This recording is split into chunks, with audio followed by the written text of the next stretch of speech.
Hello दोस्तों, welcome to our channel Takshashila agriculture classes. आज हमारा चैप्टर 1 का पार्ट 1 पार्ट 2 हमने अपलोड कर दिया है। आपने अगर पार्ट 1 और पार्ट 2 नहीं देखा है तो डिस्क्रिप्शन बॉक्स में उसका लिंक दिया हुआ है। आप वहां जाकर पार्ट 1 और पार्ट 2 को पहले देख सकते हैं, उसके बाद ही आप पार्ट 3 देखें। आज हम पढ़ेंगे मृदा पादप वृद्धि के लिए एक माध्यम। मृदा पादप वृद्धि के लिए एक माध्यम, इसके पहले हम पढ़ लेते हैं कि पौधों की वृद्धि को प्रभावित करने वाले कारक कौन कौन से हैं। पौधों की वृद्धि को प्रभावित करने वाले कारकों में है जलवायु संबंधी कारक, जीवीय कारक और मृदा कारक। जलवायु संबंधी कारक जैसे कि तापमान, आर्द्रता, हवा, ये सभी जो है जलवायु संबंधी कारक हैं। तापमान, जैसे कि अगर कम तापमान है तब भी पौधों को प्रभावित करता है। अगर ज़्यादा तापमान है तब भी जो है पौधे प्रभावित होते हैं।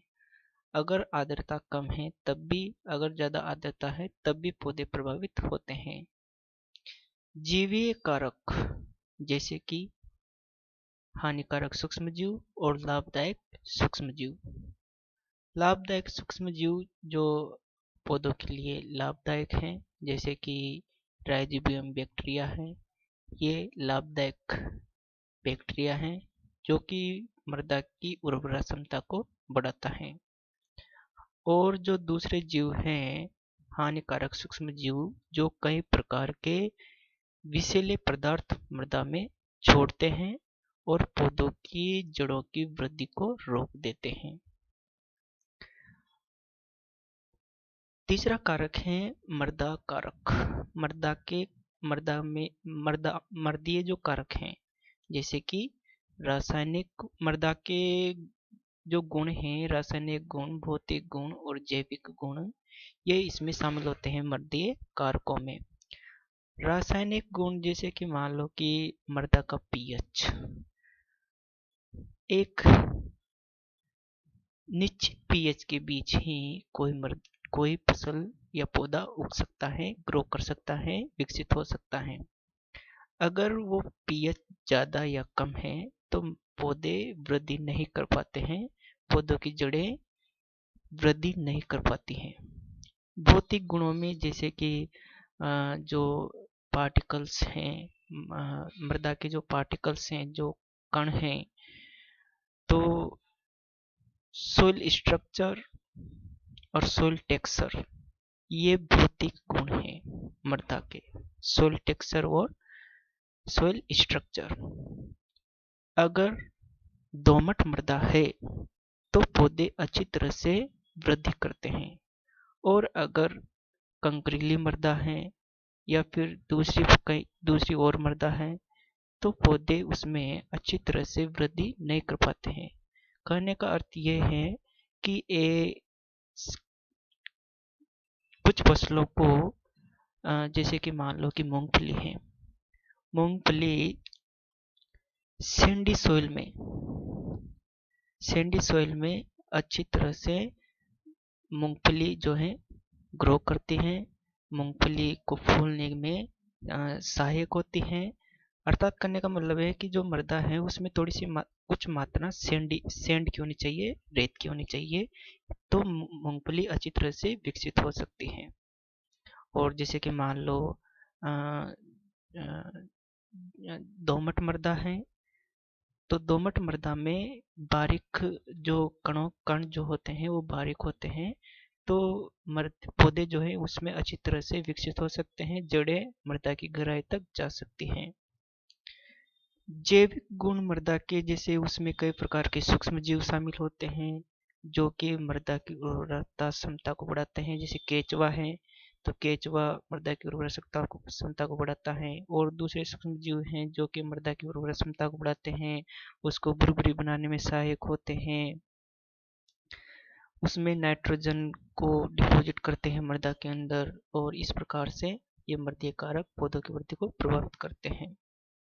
मृदा में कई प्रकार के प्रक्रम चलते रहते हैं, जिससे मृदा में अगर जैसे कि मान लो नाइट्रिफिकेशन है, नाइट्रिफिकेशन की क्रिया चलती है, तो नाइट्रिफिकेशन की क्रिया से नाइट्रोजन डिपॉजिट होती है मृदा में। इस प्रकार से ये मृदीय कारक पौधों की वृद्धि को प्रभावित करते हैं। मृदा में खनिज तत्व और जल, ये सब प्रदान करने में सहायक कौन होता है पौधों को? मृदा। पौधों को अगर खनिज तत्व प्रदान करवाने में सहायक हैं, जल प्रदान करवाने में सहायक हैं, तो वो केवल मृदा है। तो मृदा की जो क्षमता है, मृदा की जो क्षमता है इन खनिज तत्व और जल प्रदान करने की जो क्षमता है, ये सभी प्रक्रम जो है इसको प्रभावित करते हैं। ये सभी जो रासायनिक गुण है, भौतिक गुण है, जैविक गुण है, अगर ये सब मृदा की क्षमता को प्रभावित करते हैं, तो फिर पौधों के लिए जो खनिज तत्व है और जल जो है उसको मृदा जो है पर्याप्त मात्रा में पौधों को उपलब्ध नहीं करवा पाती हैं, और पौधे इस प्रकार से प्रभावित हो जाते हैं। और अगर ये प्रक्रम या ये सभी जो रासायनिक और भौतिक और जैविक गुण अच्छी तरह से चल रहे हैं, या मृदा के ये सभी गुण ठीक हैं, तो फिर मृदा जो है इन खनिज तत्वों और जल को पौधों को पर्याप्त मात्रा में उपलब्ध करवाती है। मृदा पौधों की वृद्धि के लिए निम्न आवश्यक दशाएं प्रदान करती हैं। कौन कौन सी? जैसे कि मृदा पौधों के लिए जरूरी पोषक तत्व, ये जरूरी की जगह जरूरी जैसे कि आवश्यक आवश्यक आवश्यक पोषक तत्व, आवश्यक जल, आवश्यक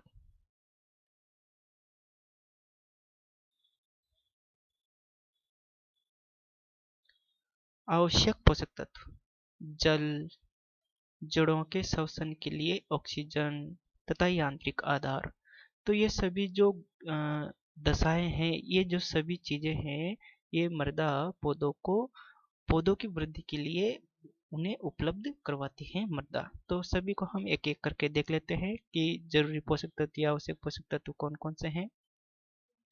जरूरी या आवश्यक पोषक तत्वों में जैसे कि मूल पोषक तत्व हैं, जैसे कि कार्बन है, हाइड्रोजन है, ऑक्सीजन है।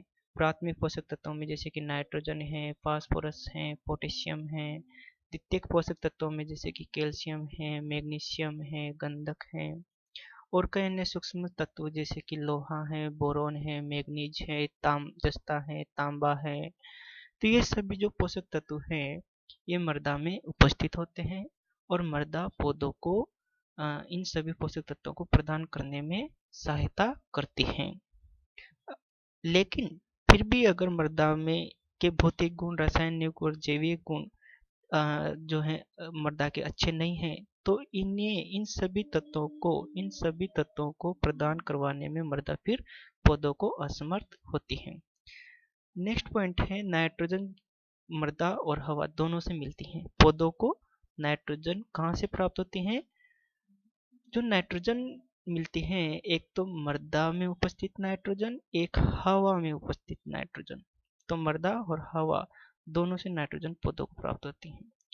और कार्बन, हाइड्रोजन और ऑक्सीजन, ये पौधों को कहाँ से मिलते हैं? वायु से और जल से। ऑक्सीजन और जल, जैसे कि H2O। तो यहाँ से ये हाइड्रोजन हो गया, ये ऑक्सीजन हो गया, और कार्बन तो फिर मृदा में होता ही है। तो मृदा में जो कार्बन होता है उसको भी पौधों को मृदा उपलब्ध करवाती है।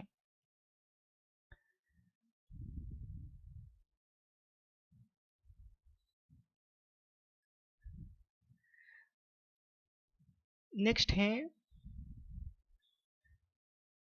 जल पौधों की कई आवश्यक क्रियाओं में भाग लेता है। एक एक करके देख लेते हैं कि भाई जैसे आवश्यक खाद्य तत्व तो हमने पढ़ लिए हैं।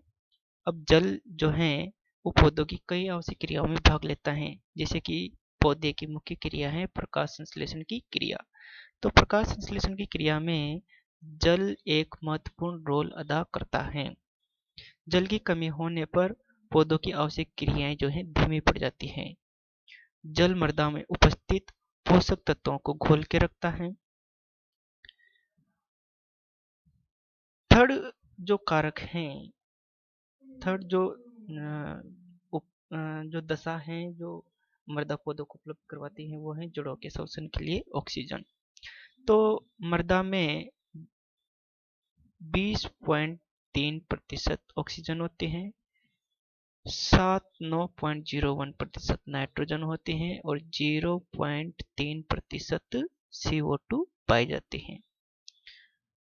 अगर पौधों की जड़ों को ऑक्सीजन पर्याप्त मात्रा में नहीं मिलती है तो पौधों की जो जड़ों की जो वृद्धि है, पौधों की जड़ों की वृद्धि वो रुक जाती है। और अगर जड़ों की वृद्धि रुक जाती है तो पौधे भी जो है वृद्धि नहीं कर पाते हैं, पौधों की वृद्धि भी रुक जाती है। मृदा पौधों की जड़ों के विकास के लिए भौतिक और रासायनिक दशाएं बनाती है। भौतिक और रासायनिक, जैसे कि अगर उसका पीएच ठीक है तो जड़ों का विकास अच्छी तरह से होता है। अगर मृदा का सोइल स्ट्रक्चर, सोइल टेक्सचर अच्छा है, उसमें भुरभुरी मृदा है, तब भी जड़ों का विकास अच्छी तरह से होता है, जिससे पौधों की जड़ें आसानी से गहराई तक मृदा में जा सकती हैं। एक आदर्श जो मृदा होती है वो पौधों के विकासशील जो पौधे हैं उनके लिए पवन दृढ़ और जलाभाव जो है कहने का मतलब ये है कि एक आदर्श मृदा में विकासशील पौधे पवन दृढ़ एवं जलाभाव होते हैं। पवन दृढ़ का मतलब जैसे कि वाइंड रेसिस्टेंट कह सकते हैं यहाँ पर, जिससे पौधे दृढ़ रूप से मृदा के अंदर जमे हुए रहते हैं, धसे हुए रहते हैं और तेज हवा चलने पर भी पौधे गिरते नहीं हैं। जलाभाव को अपन समझ सकते हैं ड्रॉट रेसिस्टेंट। कहने का मतलब है कि एक अच्छी मृदा जो कई समय तक मृदा में नमी बनाए रखती है और पौधे ड्रॉट से बच जाते हैं, सूखे से बच जाते हैं, उनके लिए पर्याप्त मात्रा में पानी उपलब्ध बना रहता है। इन सभी दशाओं के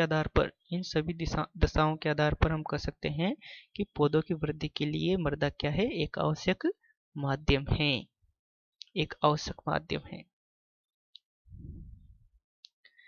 कल हम पढ़ेंगे मृदा के अवयव, कि मृदा के 4 अवयव हैं, खनिज पदार्थ, कार्बनिक पदार्थ, जल और मृदा वायु। तो हम कल मृदा अवयव के बारे में, सोइल कंपोनेंट के बारे में पढ़ेंगे। दोस्तों आपको ये वीडियो कैसा लगा हमें कमेंट बॉक्स में कमेंट करके ज़रूर बताइएगा। और अगर आपको इसके और भी वीडियो चाहिए तो उसके बारे में भी आप कमेंट में कमेंट कर दीजिएगा। Thank you.